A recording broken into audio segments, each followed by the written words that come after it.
A home is the biggest financial commitment for most people, so it makes financial sense to buy within your means.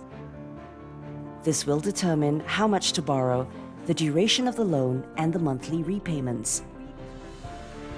But should homeowners try to pay off their loans as fast as possible? The shorter the loan term, the more the monthly installments will be.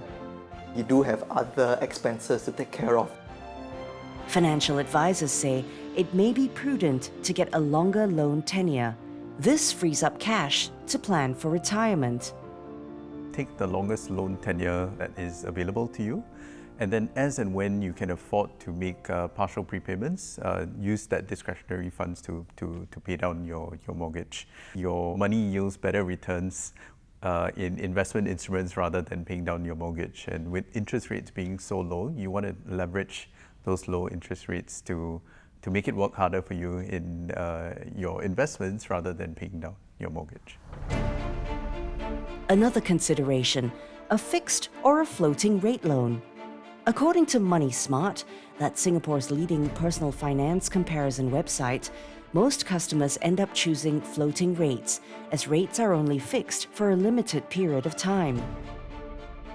And if interest rates are on an increasing trend, then in 2 to 3 years' time, the corresponding fixed rates will also end up being higher. You benefit by having a certain period of time where you have certainty in terms of your rates and your monthly payments, but eventually after that, it will go back to a floating rate.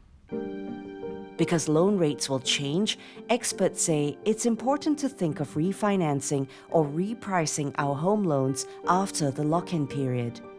You refinance with another bank or reprice with your existing bank. It's good practice to regularly review what our current mortgage is compared to what are the mortgages that are out there in the market. So especially when interest rates are low today, I think there's a good chance that what you have in the market might be better than what you have, and that can result in savings over the long run. In Singapore, there is an additional avenue to finance property. The amount of CPF you can use depends on a few factors, such as whether you're taking a HDB or bank loan, whether you're using CPF to service more than one property, and the property's remaining lease. CPF savings can only be used to purchase properties with at least 30 years of remaining lease. The usage limit will depend on whether the remaining lease will last you till at least age 95. However, using CPF means foregoing the 2.5% interest rate on the ordinary account, and the more that is used for property, the less there is for retirement.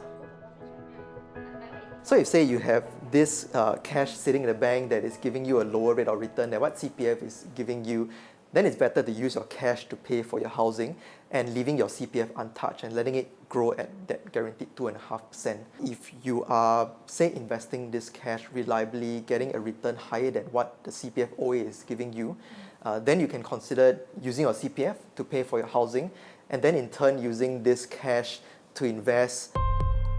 As you near retirement and your house is fully paid up, you may end up being asset rich but cash poor. Your children have grown up, they're independent, you don't need such a big home anymore. You can consider moving to a smaller property and using the proceeds from the sale of your existing house to fund your retirement. Now the second option you can consider is actually renting out a room in your current property to give you additional income that again supplements your retirement. If these are not options, HDB flat owners have another way to monetize their flats.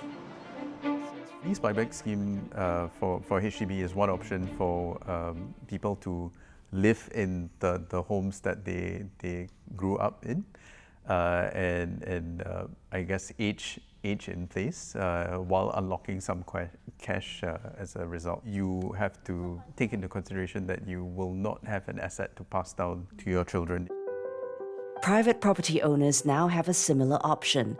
The DBS Home Equity Income Loan allows seniors to use their fully paid property as collateral for a loan to top up their retirement account. A key feature of EIL is that the loan amount will be used for CPF life premiums, which earns a higher interest rate, currently at 4% per annum. The maximum loan amount is the amount required to top up to the enhanced retirement sum, which is $279,000 this year. There are no monthly loan repayments. The loan amount and accrued interest are payable only at maturity.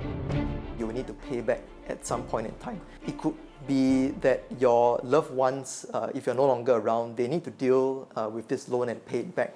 And it could potentially need to be dealt with through your estate and probably selling off your existing property. Now there's also a risk that you might outlive the maturity of this loan. So say if you live beyond the age of 95 years old, that also means that you then have to pay back this loan when you are still around. And with a 2.88% every year interest, it can actually add up quite a bit over the years. More ways to fund your retirement could come on the market, so you'll need to take time to research what's available and decide if it suits you.